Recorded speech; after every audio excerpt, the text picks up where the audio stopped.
ஞானானந்தமயம் தேவம் நிர்மலஸ்படிகாகிருதியும் ஆதாரம் சர்வ வித்யாநாமய கிரீவம் உபாஸ்மகே.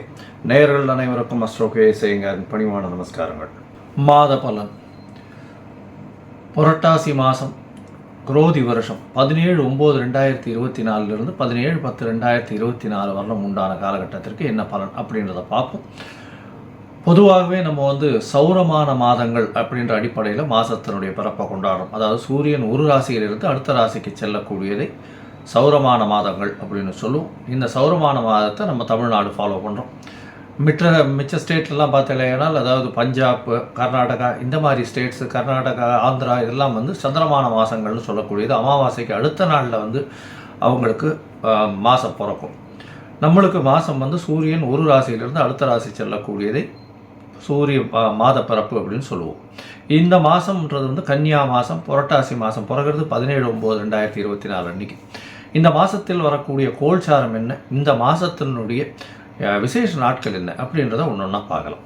இந்த மாதத்தினுடைய கோல்சாரம் அப்படின்னு எடுத்தோம்னா, காலபுருஷ தத்துவத்தில் 2வது ராசியான ரிஷபத்தில் குரு, மிதுனத்தில் செவ்வாய், சிம்மத்தில் புதன், கன்னியில் சுக்கிரன், சூரியன் மற்றும் கேது, சனி பகவான் கும்பத்திலும், மீனத்தில் ராகு பகவான் இருக்கா. இந்த மாதத்தில் வரக்கூடிய மாற்றங்கள் அப்படின்னு சொல்லக்கூடியது மாதகாலங்கள் மாற்றங்கள் என்ன அப்படின்னா, 19/9/2024 அன்றைக்கி 2 கிரகங்கள் மாறுறது. புதன் சிம்மத்திலிருந்து கன்னியிலும், சுக்கிரன் கன்னியிலிருந்து துலாத்திலையும் மாறுறார். அதற்கு பிறகு 6/10/2024 அன்றைக்கி பார்த்தேன்னா, புதன் கன்னியிலிருந்து துலாத்திலும், அதுக்கப்புறம் 14/10/2024 அன்றைக்கி சுக்கிரன் விருச்சிக ராசிக்கும் துலாத்திலிருந்து போகிறார். இந்த மாதத்தில் வரக்கூடிய, அதாவது என்ன சொல்கிறது, பெயர்ச்சிகள் அப்படின்னு சொல்லக்கூடிய மாத கிரகங்களுடைய பெயர்ச்சிகள் இதுதான். இப்போ இந்த மாதத்தில் வரக்கூடிய விசேஷ நாட்கள் அப்படின்னு பார்த்தலையானால், புரட்டாசி மாதம்னு சொல்லக்கூடியதே பித்ருக்களுக்கு உண்டான மாதம்னு சொல்கிறோம்.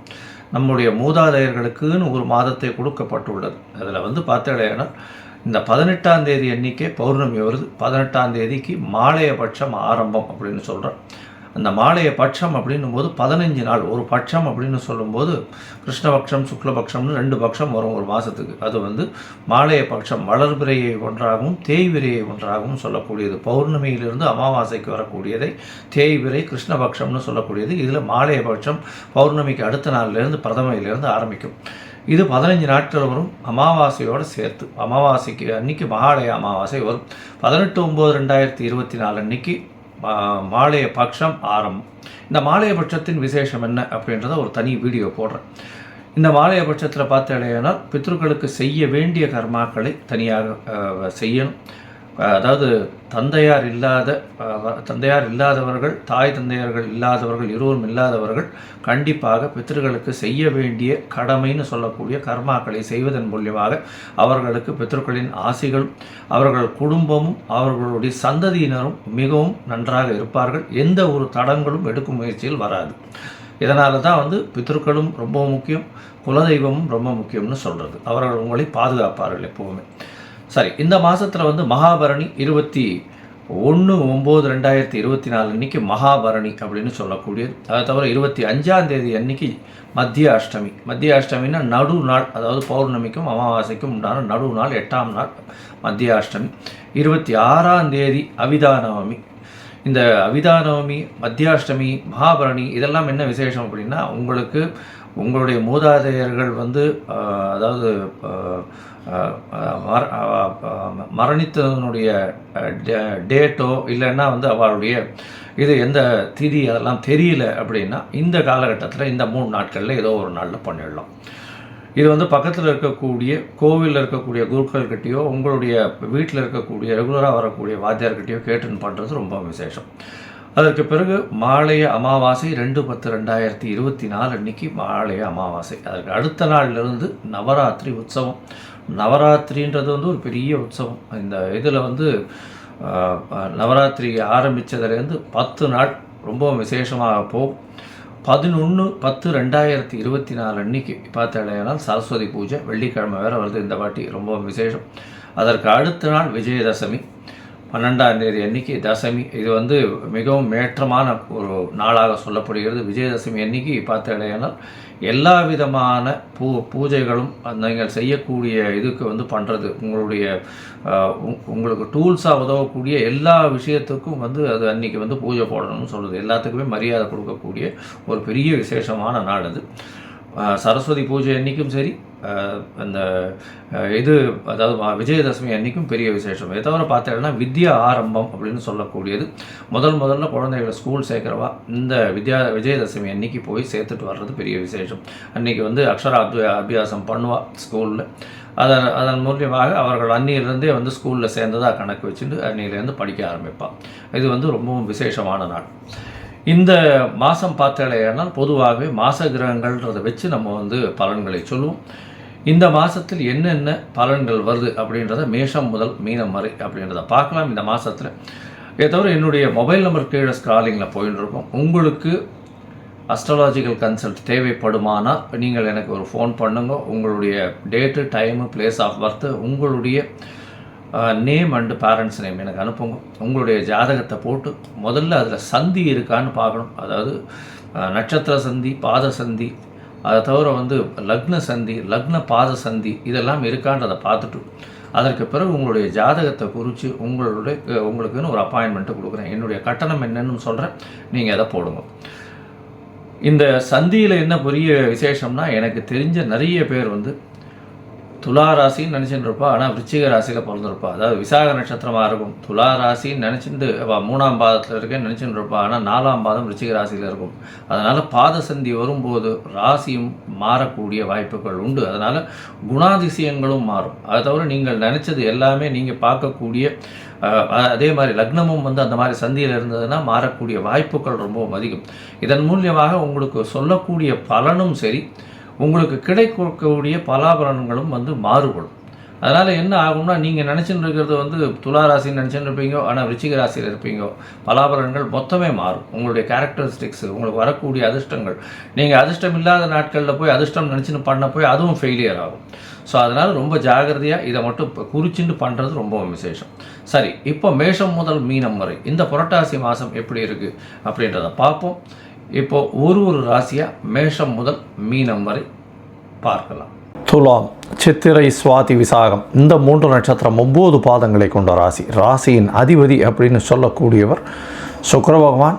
இந்த மாதம் பார்த்தாலேயானால் 17/9/2024 17/10/2024 வரலும் உண்டான குரோதி வருஷம் புரட்டாசி மாதத்தில் ராசிநாதனே 19ஆம் தேதி 19/9 அன்றைக்கி உங்களுடைய ராசியில் வர்றது பெரிய விசேஷம். ராசியின் அதிபதி ஆட்சி பெற்று போயிருக்கிறதன் மூலியமாக நீங்கள் நினைத்த காரியம் எல்லாமே உங்களுக்கு வெற்றி உண்டாகும். அதாவது இந்த ஆவணி மாதம் மொத்தம் பார்த்தீங்கன்னா 12ஆம் இடத்துல சுக்கிர பகவான் ராசிநாதன் நீச்சப்பட்டு போயிருக்கிறதுனால ஒரு மாதிரி ஒரு பயம், மன கிளேசம், அதுவும் கேத்துவோட சம்பந்தத்தில் இருந்ததுனால ஒரு மன கிளேசம், ஒரு பயம் இருந்துகிட்டே இருக்கும். எங்கே நம்ம வந்து தோற்றுருவோமோ, விழுந்துருவோமோ, எல்லா விஷயத்திலையும் வந்து நம்மளுக்கு நெகட்டிவாகவே வருது. இந்த மாதிரியான ஒரு மைண்ட் செட்டு இந்த துளாராசிக்காரர்களுக்கு இருந்திருக்கும். 17/9 புரட்டாசி மாதம் ஆரம்பிக்கிறது. 19/9 அன்றைக்கி வந்து சுக்கிரன் உங்களுடைய ராசியிலேயே வரார். கவலைப்படவே வேண்டாம். அதற்கு பிறகு உங்களுக்கு எல்லாமே வெற்றி தான். நீங்கள் எதை தொட்டாலும் அது வெற்றியாக அமையக்கூடிய காலகட்டமாக அமைய போகிறது.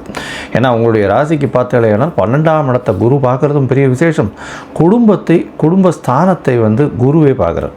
2ஆம் இடத்தையும் குரு பார்க்குறார், 12ஆம் இடத்தையும் குரு பார்க்குறார். பெரிய விசேஷம் கிடைக்க போகிறது. 12ஆம் இடத்தை குரு பார்த்தால் என்ன அப்படின்னா சுப செலவுகள் ஏற்படும். வெளியூர் வெளிமாநிலங்கள் போயிட்டு வரக்கூடிய வாய்ப்புகள் கிடைக்கும். உங்களுடைய சொந்த ஊர் கிராமத்துக்கு போயிட்டு வரக்கூடிய வாய்ப்புகள் நிச்சயமாக இருக்கும். சொந்த ஊர் கோவிலுக்கு போயிட்டு வரக்கூடிய காலகட்டமாக அமையும். இதை தவிர பார்த்தீங்கன்னா உங்களுடைய ராசிக்கு 12ஆம் இடத்துல சூரியனும் புதனும் சேர்ந்து இருக்கக்கூடிய காலகட்டம். 11ஆம் அதிபதி 12ஆம் அதிபதி ஆட்சி பெற்று மூல திரிகோணத்தில் இருக்கிறது ரொம்ப விசேஷம். குருவின் பார்வையில் இருக்கா. இதனால் செலவுகள் வரும். லாபத்தில் அதீத செலவுகள் வரும். செலவுகள் எல்லாமே சுப செலவுகளாக இருக்கும். கடன் எல்லாம் அடையும். உங்களுக்கு கவலைப்படாதீங்க. எந்த கடன் இருந்ததுனாலும் கடன் வாங்கக்கூடிய கட்டாயம் ஏற்பட்டால் இவ்வளவு நாள் இருந்திருக்கும். இப்போ வந்து கடன் கொஞ்சமாக அதை அடைஞ்சு நீங்கள் வந்து நிச்சயமாக கடனற்ற ஒரு நிலையை அடையக்கூடிய வாய்ப்புகள் நிச்சயமாக உண்டு. இந்த துளாராசிக்காரர்களுக்கு நல்ல ஏற்றமான காலம் வந்துருக்கு. கவலைப்படாதீங்க. உங்களுடைய ராசிக்கு பார்த்தீங்கன்னா பொதுவாக இந்த புரட்டாசி மாதம், அதாவது மாத பலன்னு சொல்லும்போது 4 கிரகங்கள், அதாவது சூரியன், செவ்வாய், புதன் மற்றும் சுக்கிரன், இந்த 4 கிரகங்கள் மாத கிரகங்களை வச்சு தான் சொல்லுவோம் பலன்.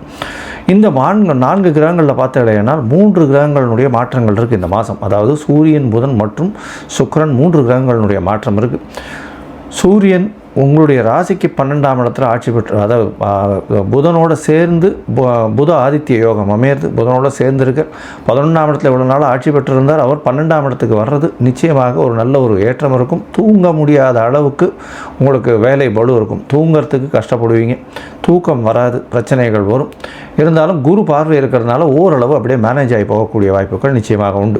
ராசிக்கு 12ஆம் இடத்துல புத பகவான் வரார். புத பகவான் 19/9 அன்னைக்கு வந்து 12ஆம் இடத்துக்கு வரார், ஆட்சி பெற்று போகிறார். மூலத்திரிகோண வீடு வேறு, ஆட்சி உச்சம் மூலத்திரிகோண வீடு குருவின் பார்வையில் இருக்கிறதுனால சுப செலவுகள் வரும். வெளியூர், வெளிமாநிலம், வெளிநாடு செல்லக்கூடிய வாய்ப்புகள் நிச்சயமாக உண்டு. இந்த பிஆருக்கு பார்த்துட்டு இருக்கவங்க, தவிர வந்து வெளிநாடு போகிறதுக்கு விசாவுக்கு பார்த்துட்டு இருக்கவங்களுக்கு எல்லாருக்குமே ப்ராசஸ் ஆகும். படிக்கக்கூடிய மாணவர்கள் வெளிநாட்டுக்கு போய் படிக்கிறதுக்கு இப்போ வாய்ப்புகள் கிடைக்கும். ஏன்னா சப்தமாதிபதினு சொல்லக்கூடிய செவ்வாயும் 9ஆம் இடத்துல போய் இருக்கார். இந்த ராசிக்கு 7ஆம் அதிபதி அவர் 9ஆம் இடத்துல இருக்கிறதன் மூலியமாக நிச்சயமாக தந்தை மூலியமாக நல்ல ஒரு ஏற்றமும், 9ஆம் அதிபதியும் 12ல் உச்சம் பெற்று போயிருக்கிறதுனாலே கண்டிப்பாக வெளியூர், வெளிநாளிலும் போகக்கூடிய வாய்ப்பு உண்டு. சொந்த ஊர் கிராமத்துக்கு போயிட்டு உங்களுடைய குலதெய்வத்தை வணங்கிட்டு வரக்கூடிய வாய்ப்புகள் நிச்சயமாக இருக்கும். உங்களுடைய ராசியிலேயே சுக்கிர பகவான் 19ஆம் தேதி 19/9 அன்னைக்கு வரார். இதன் மூலியமாக பார்த்தீங்கன்னா நல்ல ஒரு வெற்றி, மனசில் வந்து ஒரு திடமான நம்பிக்கை, நீங்கள் எந்த ஒரு விஷயத்திலையும் வெற்றி கொள்ளக்கூடிய வாய்ப்புகள் நிச்சயமாக உங்களுக்கு வரும்.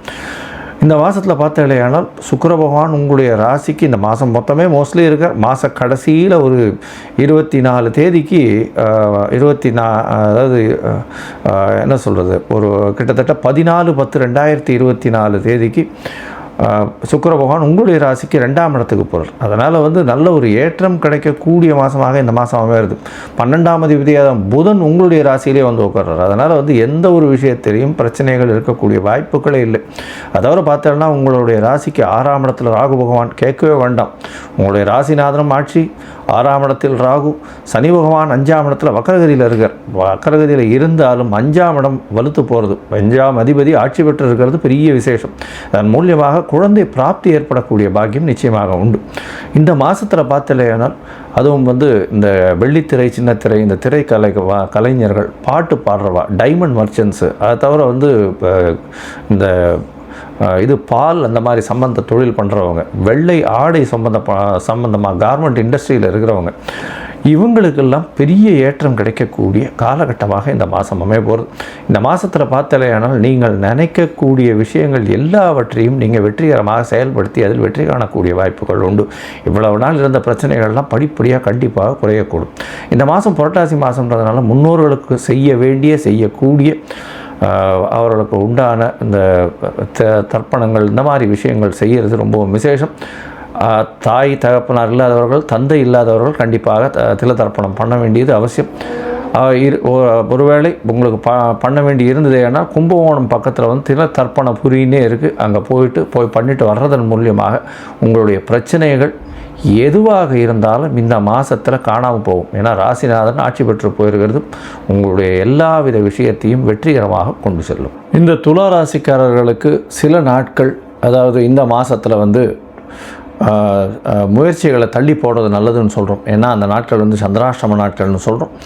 இந்த காலகட்டத்தில் புதிய முயற்சி வேண்டாம், வெளியூர் வெளிமாநில பிரயாணம் வேண்டாம். ஏன்னா சந்திர பகவான் உங்களுடைய மதிகாரகன், அதாவது சந்திர பகவான் மதிகாரகன் மறைந்திருக்கக்கூடிய காலகட்டத்தில் தவறான முடிவுகள் எடுக்கக்கூடும்ன்றதுனால அந்த மாதிரி சொல்கிறோம். இந்த மாதத்தில் வந்து இந்த புரட்டாசி மாதத்தில் சந்திராஷ்டம நாட்கள்னு பார்த்தாலேயானால் 22/9/2024 24/9/2024 வரலும் இருக்குது. இந்த காலகட்டத்தில் புதிய முயற்சி வேண்டாம், வெளியூர் வெளிமாநில பிரயாணம் வேண்டாம்னு சொல்கிறோம். ஒருவேளை பண்ண வேண்டியிருந்ததுன்னா சந்திர பகவானுக்கு உண்டான எளிய பரிகாரம் பண்ணுறது நல்லது. யாருக்கும் ஜாமீன் கையெழுத்து போடாதீங்க, பொறுமையாக இருக்கிறது ரொம்பவும் நல்லது.